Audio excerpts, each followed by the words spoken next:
He had no intention of bringing any guns into that Logan airport that day. He had no intention of bringing any guns onto an airport that day. And I expect that the evidence is going to show that he had no knowledge of what was going on.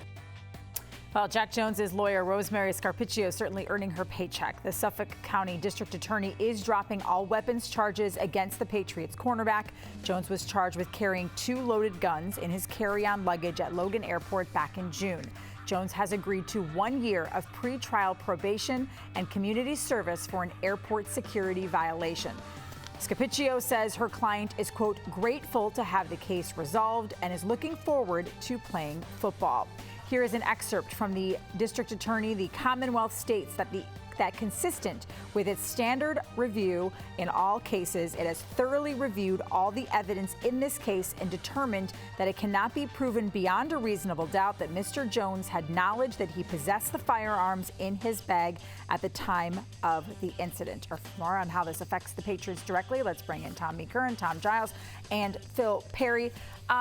Curran, to me, the biggest thing here is that Jack Jones should be available for the Patriots moving forward, unless, of course, the NFL would decide to hand out its own punishment. Do you think that's possible? I think it's possible, but given the plausibility, apparently, of Jack Jones' explanation, not just to the state, but also to the Patriots, which immediately rendered Rosemary Scarpicchio comfortable enough to say he almost lost his job. He didn't, and you're all going to see.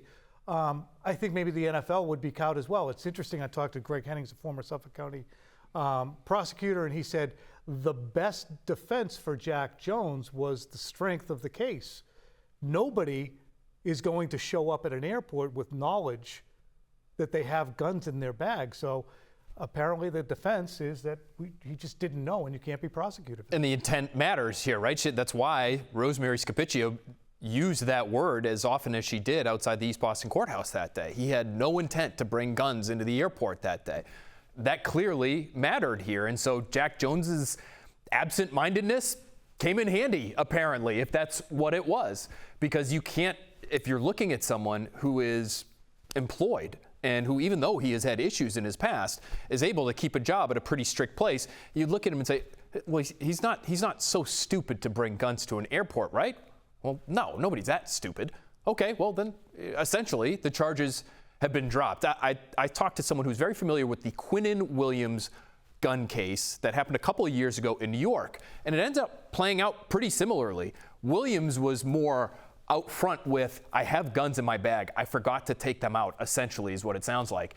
And he was arrested on the spot, but he had the guns legally purchased in Alabama, and he had some paperwork documenting that he was a legal gun owner. Apparently Jack Jones was as well, which is something that was new to us today. He bought them legally in Arizona. I think that helps his case, doesn't hurt it, even though, like, logically, Giles, if you had purchased guns legally, wouldn't you then therefore have to be more aware of where they were if you were bringing them to an airport? That's the part that's head-scratching. Well, it is, and that's why I think overall this is surprising. You know, you can go back to the night that we figured this out. It was a BSD Friday. I was here with Jim Murray and John Tomasi, and it was just like, well, I don't know what the future of Jack Jones is going to look like. And the further along you went, Curran was kind of laying it out there in the way that the Patriots maybe approached it, seeing Rosemary Scarpicchio represent Jack Jones. Kind of felt like, well, maybe he is a part of their plans for the 2023 season. Maybe they can rely on him. But it is still somewhat surprising that this was the result today. I'm not saying that, I expected him to go to jail or anything like that, but that it settled the way it did.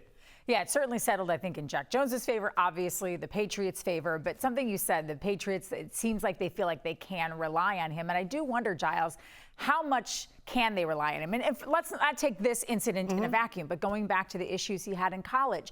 Tom, you were in Green Bay when he was chirping with all the Packers players and kind of getting into it. He left practice at one point. Like, to me, that's a bigger, I think, point of concern for me if I'm a member of the Patriots coaching staff or someone who covers the Patriots is, can this kid keep his head on his shoulders and keep his wits about him?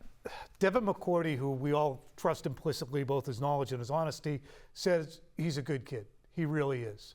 That he can be a bit mercurial. Devin didn't say that, but that he can be a bit mercurial is evident right now.